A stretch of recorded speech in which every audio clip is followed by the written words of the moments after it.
Somebody get this kid out of my ER! Clara Bennett, crashing again, heart rate tanking. Her left ear, something behind her left ear. Did this kid just touch my patient? Just look, Doc. 10 seconds. You're 18, kid. You clean floors. Shut your mouth and know your place.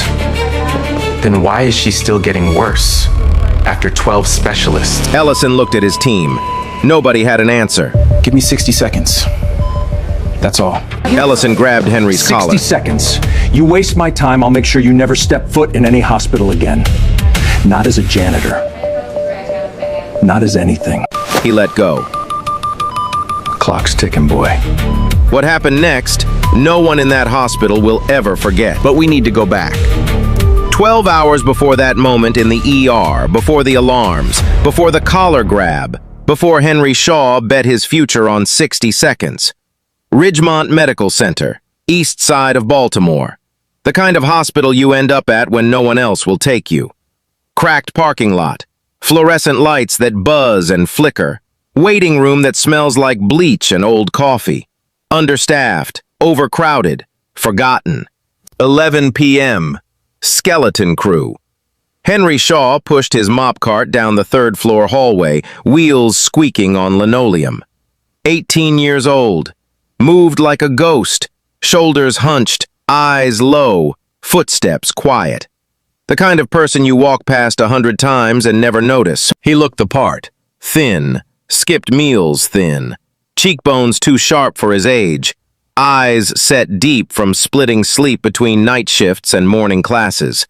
Blue scrubs hospital issued, a size too big, one shoulder sliding down, left sleeve rolled twice. Sneakers cracked and gray, left sole held on with a rubber band. Badge clipped to his chest, orderly. No first name, no last name, just a function. One thing on him looked like it meant something. A leather notebook in his back pocket. Corners soft, spine cracked. He touched it sometimes without thinking, like it was keeping him alive. His mother, Doris Shaw, worked 3 floors below. Night shift ER nurse. 19 years at Ridgemont. Raised Henry alone in a 1-bedroom 3 blocks away. No car, no savings. 2 bus passes and a life that never changed. Henry grew up in this building. Literally. Homework in the cafeteria. Sleep in break rooms when the heat died. By 12, he could read vitals across the room. By 15, he caught a drug interaction a resident missed. The resident laughed. Nobody wrote it down. Nobody ever wrote anything down when it came from the kid with the mop. 4 years ago, Henry met the man who changed his life, Dr. Eugene Waller. Apartment 4B, right next door. 76, retired, dying slow from Parkinson's, hands shaking too bad to button a shirt. But his mind was something else. 40 years at Johns Hopkins, professor of rare diseases, 200 published papers, 3 generations of diagnosticians trained under him. Then he vanished. Left the university, stopped showing up, moved into a Baltimore walk-up next to a 14-year-old who couldn't afford textbooks. Nobody knew where Waller went. He went to apartment 4A, to a kitchen table with a wobbly leg, to a kid who asked better questions than his grad students ever had. 3 nights a week for 4 years. Waller taught Henry everything. Differential diagnosis, pattern recognition, the art of seeing what everyone else missed. Get it wrong, he asked another question. Get it right, he asked a harder one. 6 months ago, Waller died in his sleep. Left Henry one thing, the notebook.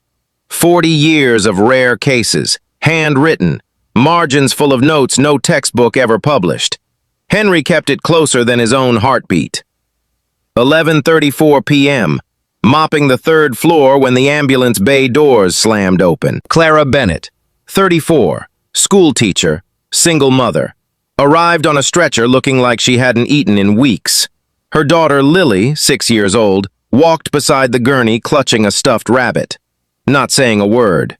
Transfer papers thick as a phone book. 2 hospitals, 8 specialists. No diagnosis, fevers, fainting, bruising from nowhere, weight falling off. Every test. Inconclusive. Henry saw Lily standing alone by the vending machine. Eyes red, rabbit pressed to her chest. He walked over, knelt down, handed her a juice box from the break room. "Your mom's gonna be okay." Lily looked up at him, the first person in 3 hospitals who'd spoken directly to her. Then Dr. Grant Ellison walked in. You heard him before you saw him. Leather shoes clicking sharp on linoleum. He rounded the corner like he owned the building. 52. Big, broad shoulders, silver hair slicked back perfect. White coat so crisp it looked ironed twice. Silk tie, Omega watch, Mont Blanc pen, gold engraved badge. Dr. Grant Ellison, M.D., Chief of Internal Medicine. Everything on him screamed, "I matter, I decide." He picked up Clara's file, flipped 2 pages. Sighed. Another dump job. Bed 12. Low priority. Next. 2 badges passed each other in that hallway. Gold-engraved titles and a plastic rectangle with 1 word. Neither man looked at the other. But the distance between them was about to collapse. 2 a.m. The floor was quiet. Most patients asleep. Henry pushed his mop cart into room 12, Clara Bennett's room. She was out, breathing shallow, monitors beeping low and steady. Lily was curled up in the chair beside the bed, the stuffed rabbit tucked under her chin. The juice box Henry gave her sat empty on the side table. Henry mopped around the bed, slow, careful, trying not to wake either of them. Then he saw it. A faint dark patch behind Clara's left ear. Not a bruise, not a shadow from the pillow. A discoloration. Irregular, brownish, sitting on the skin like it had been there for weeks, maybe months. The kind of thing you'd miss unless you were looking. And nobody had been looking. Not there. Henry's mop stopped moving.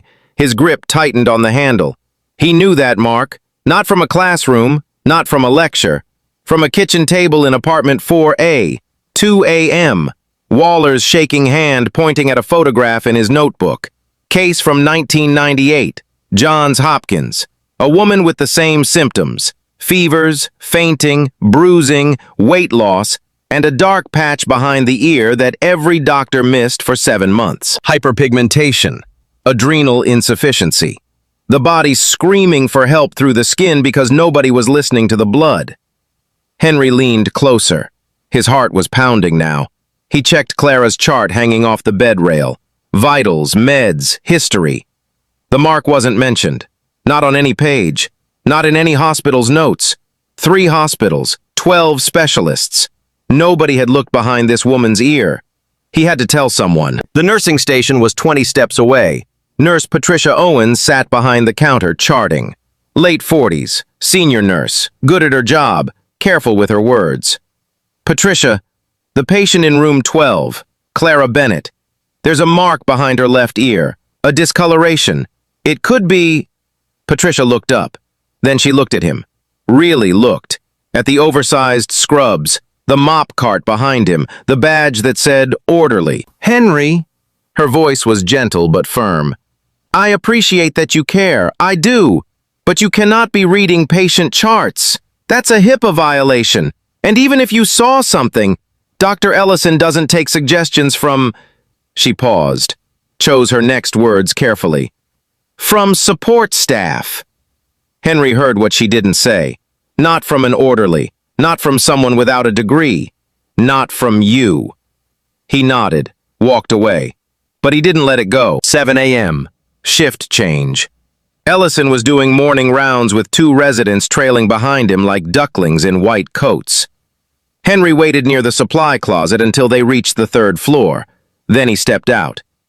Dr. Ellison, I noticed something on the patient in room 12, a mark behind her ear that might be relevant to...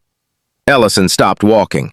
Not because he was interested, because he was annoyed. He turned around, looked at Henry, top to bottom, the worn sneakers, the rubber-banded sole, the 2 big scrubs, the plastic badge.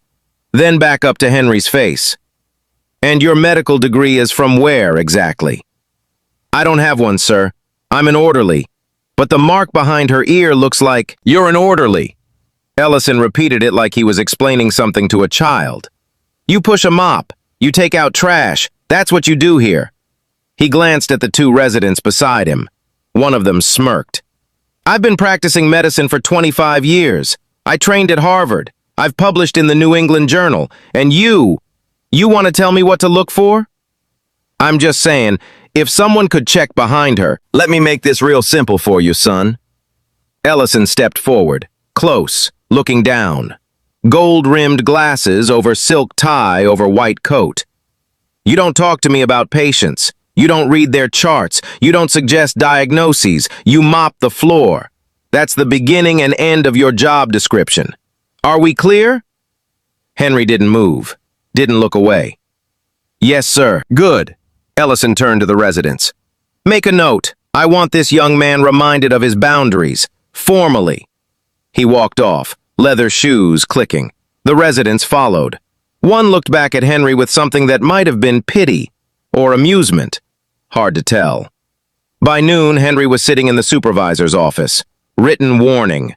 Interfering with clinical workflow. It would go in his file, his permanent file. His mother found him in the break room after her shift. She already knew. Hospitals are small towns. News travels through the walls. Dora sat down across from him. She looked tired. She always looked tired. But this was a different kind of tired. The kind that comes from watching your son walk toward a wall you've been running from your entire life. Henry, baby, listen to me. She grabbed his hands, rough hands, calloused from the mop, the same hands that turned pages of Waller's textbooks every night. This job pays for your future. This job is your ticket out. If you lose it, if they fire you, there's nothing. You understand? Nothing. Mama, she's dying, and they're not. I know she's dying. People die in this hospital every week, baby, and it breaks my heart every single time. But you are 18 years old. You have no degree. You have no authority. And the man you just challenged runs this entire building. She squeezed his hands tighter. Not here. Not now.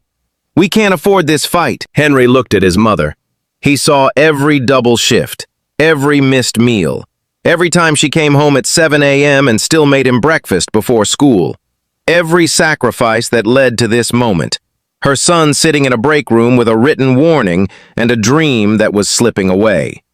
He nodded, said nothing. But upstairs in room 12, Clara Bennett's hands had started trembling, a new symptom.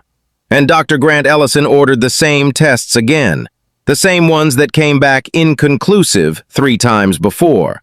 He was already talking about palliative transfer, moving her somewhere to die comfortably instead of finding out why she was dying at all. Clara heard him say it through the curtain. She didn't scream. She didn't argue. She just turned her face to the wall and cried without sound. And Lily, 6 years old, sitting in that same chair, picked up a crayon and started drawing. She drew her mother, standing up, smiling, with 2 big wings on her back. Angel wings. Because in her mind, that's where Mommy was going. Henry didn't go home after his shift. He went to his locker. The break room was empty. Just the hum of the vending machine and the flicker of a fluorescent tube that had been dying for weeks. He sat on the bench, still in his scrubs, still smelling like floor cleaner. Pulled the leather notebook from his back pocket and set it on his knees. The cover was soft from years of handling. Waller's initials were pressed into the bottom right corner. E.F.W., barely visible anymore. Henry opened it the way some people open a Bible. Careful, reverent, like the answers were already inside if you knew where to look. He flipped past cases he'd memorized, past the margins full of Waller's shaking handwriting, notes that got harder to read as the Parkinsons took more of the old man's hands. Page 212, a case from 1998, Johns Hopkins, female patient, 31. Presenting symptoms, recurring low-grade fevers, unexplained syncope, bruising without trauma, rapid weight loss over 4 months. Every standard panel, inconclusive. 3 departments reviewed the case. None of them found it. Then Waller examined her himself, and he found a patch of hyperpigmentation behind her left ear. The diagnosis, Addisonian crisis secondary to bilateral adrenal hemorrhage. The adrenal glands, 2 small organs sitting on top of the kidneys, had been slowly bleeding internally. They stopped producing cortisol. Without cortisol, the body can't regulate blood pressure, blood sugar, immune response. Everything starts shutting down. But the symptoms mimic a dozen other diseases, so nobody catches it. Not unless you look at the skin. The hyperpigmentation, the dark patch, happens because when cortisol drops, the brain